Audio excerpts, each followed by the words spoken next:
Getting into a PhD program is one of the hardest but most rewarding things that you can do. Maybe you want to increase your earning potential. Maybe you want to become a scientist. Maybe you want to become a professor. No matter what your goal is, a PhD can change your life. But every single year, getting into a PhD program becomes more and more difficult, especially with how rough the current job market is. In this video, I will share with you the 5 habits that got me into a fully funded biomedical engineering PhD program so that you can maximize your chances of getting in as well. My name is Rahul, and I got my PhD admission in 2024, and I've mentored many students, some of whom who've gone on to do their PhD and some who haven't. And over time, I've learned what works and what doesn't. Let's get right into it. If you're applying for a PhD, there's one part of your application that matters more than anything else. It's not your GPA, it's not your test scores, it's not your leadership, it's your undergraduate research experience. And that's because that's the best indicator that people have for how you will be as a PhD student. And as someone who has been an undergraduate researcher and someone who has mentored undergrad researchers, I've seen both sides of the coin. And I believe that many students are not approaching undergrad research as a whole with the right mindset. The worst undergrads are the ones who either one, have way too much of an ego. They try to do too much and they end up breaking something, which ends up wasting a lot of my time. And two, it's the ones who don't show up on time or they don't show up at all. And that sends a signal that you're not really taking this seriously. And I recently had to fire 2 of my undergrads because they missed a mandatory training session. And that wasted everyone's time. So take it seriously. Most labs, if I'm going to be completely honest, would rather just not have you than carry around dead weight. The most successful undergrads that I see have something that I like to call the internship mindset. I want you to treat undergraduate research like an industry internship. Your job is to be cool and to be useful, not to be the biggest contributor. Show up on time, ask good questions, offer to help with that boring, time consuming stuff, and that's how you build trust and credibility in a lab. When I was an undergraduate researcher, I noticed that the grad student that I was working for would manually count cells in our experiments for hours and hours. And I noticed this and I offered to help him because it was a really simple task. And eventually, I wrote a MATLAB script that automatically segmented the cells. And that's something that I learned in one of my classes. And that script ended up saving both me and the grad student hours of our time. And we still use that script or a version of it to this day. And it's not like I did anything revolutionary here. I was just paying attention and was trying to be helpful without doing too much. Another thing that people don't tell you about undergrad research is that your grad school mentor matters way more for your success than your PI or what lab you work in or even the actual work that you do in the lab. And as an aspiring PhD student, you want to be on as many peer-reviewed publications as possible.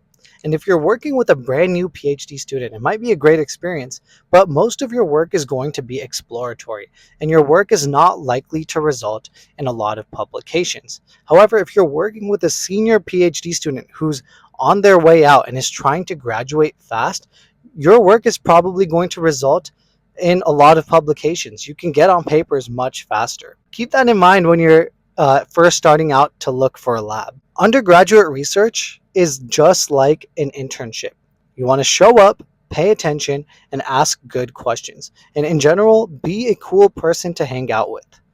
And you will be able to position yourself perfectly to get into your choice of grad school. Just like with most things in life, getting into a PhD program is not about what you know. It's about who you know. In STEM especially, everybody is competent.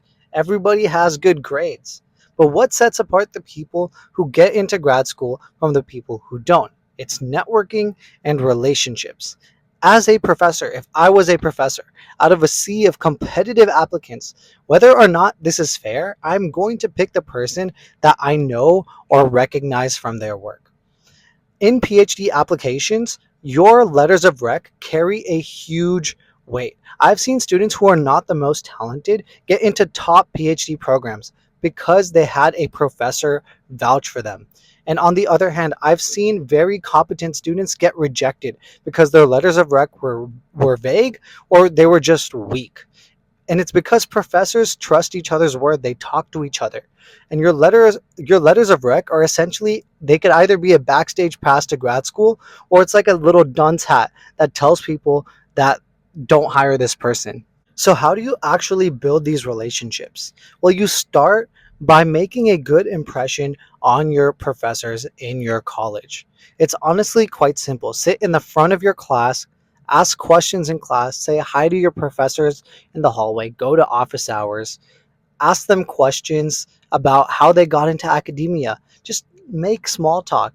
And people love talking about themselves. So once you get them talking, it's going to be very easy to keep the conversation going. Just honestly be a curious person. Professors love the students who show genuine interest because, to be quite honest, most students in college don't genuinely care about science or academia. When you make that kind of relationship with a professor, that's actually how a lot of people end up joining labs in the first place. Getting to know your professors is such a huge cheat code because once you build a relationship with your professors and they know that you're going to apply for PhDs, you can actually tell them where you're going to apply and what labs that you want to join. And I've had mentees where the PI actually called up the professors that they wanted to work for, and guess what? They got in because in the world of academia, relationships are so important. And networking will honestly open way more doors for you than any single line on your resume. The most underrated, and honestly might be the most important skill to get into a PhD program, are what I call the universal skills. These are things like writing, speaking, communication, your social skills. These are the skills that set you apart from everybody else when everyone is competent. And they matter a lot more than you think. This is the reason why the people who seem to do well in every area of their life, these confident, charismatic people, they always seem to get into the schools that they want, even if they don't have better grades or better extracurriculars than you do. And the reason for this is that professors don't just want smart students. They want people that they can actually work with for 5+ years. When it comes down to it, we all give opportunities to the people that we like, not necessarily to the smartest people. So, how do you actually develop these skills? Well, you hang out with your friends, you go on dates, you join a club. You have to keep your social muscle active, and you can't let locking in and focusing on your work turn you into this anti-social stereotypical nerd who can't hold a conversation. I know someone personally who is incredibly talented and works very hard, and on paper he's a great candidate, but he got rejected from all the PhD programs that he applied to 3 cycles in a row. Why? It's because he couldn't get along with his PIs or the professors who were interviewing him for PhDs. Nobody wrote him that strong letter of rec to really vouch for him. And it wasn't because he was bad at doing science, but he lacked the social skills that you need in life. Don't let your social skills hold back your potential. Be the person that people like spending time with. Develop your universal skills, and doors will open for you. Your GPA and social skills will open doors for you. But what really gets you accepted into grad school and hired for jobs are your skills. And the evidence that you have those skills comes from the projects that you do. Class projects are kind of like an audition where you can show the professors and the world what you're capable of. And a lot of people complain that they always get the useless group. Oh, my group mates aren't pulling their weight in the group project, but that's not an excuse. Honestly, that's your opportunity to shine. Be the person who carries everyone on the group project. And it might feel unfair in the short term, but the people who carry everyone on the group projects are the people that everyone wants to work with. And that is exactly how I got involved with research. I was taking a LabVIEW class, and as part of the class, we had a group project where we had to create a Halloween light show. We had to sync LEDs flashing on and off with music in a diorama. And it was a group project, and my group really wasn't pulling their weight. And I ended up doing pretty much all of the work. And I like to go above and beyond too. So in addition to doing the LED light syncing, I also wanted to beam a cow up. I was doing a sci-fi themed diorama. I wanted to beam a cow up to a UFO, because I thought that was really cool. And on the demo day, disaster struck. The project didn't even work. But I was the only person on the team who could explain anything that was going on. And I talked through it with my professor, and he gave me a second chance. And somehow, by the end of the demo day, I was able to get the project to run. And my professor was so impressed that he actually offered me a spot to join his lab. And that one moment was the moment that started my research career. I'm still working in the same lab now doing my PhD. And that letter of rec is really what got me into the PhD program. If I had slacked off on that project and done the bare minimum, just like everybody else, none of that would have happened. I wouldn't have been invited to join his lab. Always do your best on group projects because you never know who's watching, and every project is a chance to prove yourself.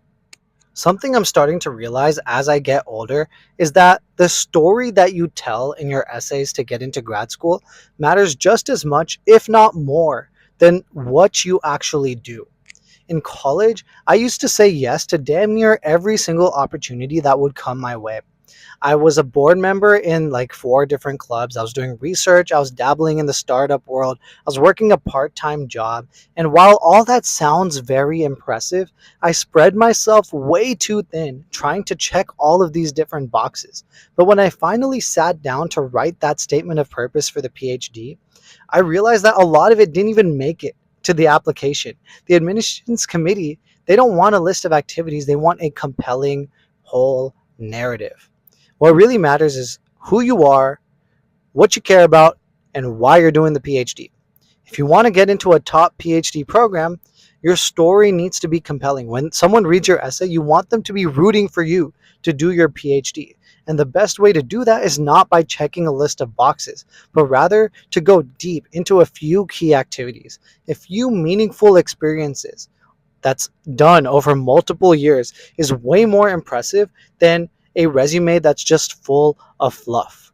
When I applied to grad school, I didn't even mention half the things I did in undergrad. Instead, I focused on the thread that connected a personal event that happened to me in high school, to a startup that I founded in undergrad, to my undergraduate research. And I focused on how these experiences brought me closer to my long-term goal of becoming a scientist. I didn't talk about the global outreach projects I was doing. I did not talk about my community service. I did not talk about my leadership experience, because those different things would have distracted from the main narrative. My story is what got me into the PhD, and it needs to be cohesive and compelling. So instead of chasing every single opportunity that sounds impressive, I want you to think about what you're doing in the context of your narrative as a person. How do your current activities bring you closer towards your long term goals? And thinking like this won't just help you get into a PhD program, it's going to help you have more clarity in life as a whole. If you've made it this far into the video, congratulations. You are already further ahead in the PhD application process than most people. Leave a comment down below if there's anything specific that you'd like me to cover, and subscribe so you don't miss out on future videos. I'll see you next time.